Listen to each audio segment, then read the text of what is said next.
ചിന്താവിഷ്ടയായ ശ്യാമള എന്ന സിനിമയിൽ ദുർനടപ്പുകാരനായ വിജയൻ എന്ന കഥാപാത്രത്തെ നേർവഴിക്ക് നടത്താൻ വീട്ടുകാരെല്ലാവരും കൂടി ചേർന്ന് അദ്ദേഹത്തെ മല കയറ്റുന്നുണ്ട്. കഠിനമായ മല ചവിട്ടുമ്പോഴും മല ചവിട്ടാനുള്ള തീരുമാനത്തെ പഴിച്ച് ഇത് ഇനിയുമുണ്ടോ എന്ന് ശ്രീനിവാസൻ ചോദിക്കുന്നുണ്ട്. ഒട്ടും താല്പര്യമില്ലാതെ മല കയറി ഒടുവിൽ സന്നിധാനത്തെത്തി ആ ശബരീശനെ കാണുമ്പോൾ ഏതോ ഒരു വിളിപ്പാടെന്ന പോലെ സ്വാമിയെ ശരണമയ്യപ്പ എന്ന് മൂന്നൊരു ആ കഥാപാത്രം ശരണം വിളിക്കുന്നുണ്ട്. മലയിറങ്ങി പകുതി എത്തുമ്പോൾ അയാളുടെ മനസ്സും ശരീരവും അവിടെ നിൽക്കുന്നു. തിരികെ സന്നിധാനത്തെ ലക്ഷ്യം വെച്ച് നടക്കാൻ തുടങ്ങുന്നത് കണ്ട് കൂടെയുള്ളവർ എങ്ങോട്ടേക്കാണ് പോകുന്നത് എന്ന് ചോദിക്കുമ്പോൾ ഒറ്റ ഉത്തരമേ ആ കഥാപാത്രം നൽകുന്നുള്ളൂ: എനിക്ക് തൊഴുതു മതിയായില്ല.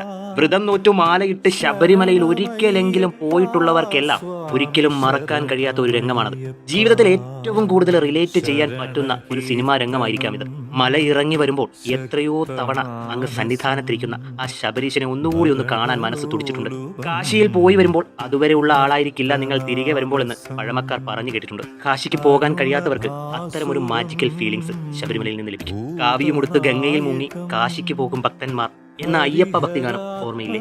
ശരിക്കും ശബരിമല നമുക്കൊരു പുനർജന്മം നൽകുന്ന ക്ഷേത്രം തന്നെയാണ്. ഭാരതത്തിന്റെ സാംസ്കാരിക കെട്ടുറപ്പിനെ കുറിച്ച് യാതൊരുവിധ ധാരണയുമില്ലാതെ ഒരാൾ ഇത്രയും കഷ്ടപ്പെട്ട് മലമുകളിൽ ചെന്ന് കാണാൻ എന്താണ് അവിടെ ഉള്ളത് എന്ന് പലരും ചിന്തിക്കുമായിരിക്കും. കർപ്പൂരാഴി ഒഴിഞ്ഞ് പമ്പയിൽ ഗണേശന് തേങ്ങയടിച്ച് യാത്രയ്ക്ക് അനുമതി വാങ്ങി ആത്മാന്വേഷണത്തിന്റെ സഹ്യ നിരങ്ങൾ ഓരോന്നോരോന്നായി ഭക്തർ കയറി തുടങ്ങുന്നു. 18 മലകളുടെയും കാവലാളായ ഭൂതഗണങ്ങൾ അവനെ കാക്കുന്നു. ഭൂതഗണങ്ങൾക്ക് അന്നമൂട്ടി സന്നിധാനം എന്ന പരമപദത്തിലേക്ക് അവന്റെ അന്വേഷണത്തിന്റെ യാത്രാ ദൈർഘ്യം കുറഞ്ഞു വരുന്നു. കല്ലും മുള്ളും കാലിനു മെത്തയാക്കി പാപങ്ങളെ പാതയോരങ്ങളിൽ ഉപേക്ഷിച്ച് ആഴിയിലെരിയുന്ന അഗ്നിയിൽ അവന്റെ അഹന്തയെ എരിപ്പിച്ച് 18 പടികൾക്ക് മുന്നിൽ അവന്റെ യാതനകളെ തേങ്ങയുടച്ചു തീർക്കുന്നു.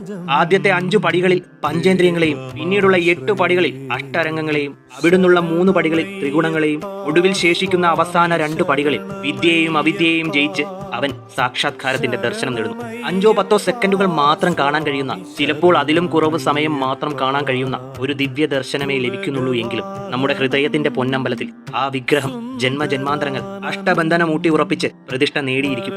അകമേയുള്ളതും പുറമേ നിന്ന് അകമേ നോക്കുന്നവനും ബ്രഹ്മം, ചുറ്റുമുള്ളവരും ഈ പ്രപഞ്ചവും ബ്രഹ്മം, ദേവനും ഭക്തനും ബ്രഹ്മം. പരമമായ ആധ്യാത്മിക അനുഭൂതിയുടെ ആനന്ദം കൊള്ളിയാൻ വെട്ടുന്നത് പോലെ ഉള്ളിലൂടെ ഇരച്ച് കയറി നിൽക്കുന്ന അനുഭൂതിയിൽ വിഭൂതി നിറഞ്ഞ ഭസ്മക്കുളത്തിൽ കുളിച്ച് ആടിയ നെയ്യും വാങ്ങി പ്രസാദവും കൈപ്പറ്റി ആ പൂങ്കാവനം വിട്ട് മലയിറങ്ങുന്നു. പുലിവാഹനനും മഹാസിദ്ധനും വില്ലാളി വീരനും വീരമണികണ്ഠനുമായ സാക്ഷാൽ അയ്യപ്പൻ യോഗനിദ്ര വെടിഞ്ഞുണരുന്ന 41 ദിവസങ്ങൾ മലയിറങ്ങുമ്പോൾ ആ ഹരിഹരാത്മജനെ കാണാൻ വീണ്ടും മനസ്സ് കുതിക്കും. ചിന്താവിഷ്ടയായ ശ്യാമളയിലെ വിജയനെ പോലെ നമ്മളും സ്വന്തം മനസാക്ഷിയോട് പറയും: എനിക്ക് തൊഴുതും മതിയായിട്ടില്ല.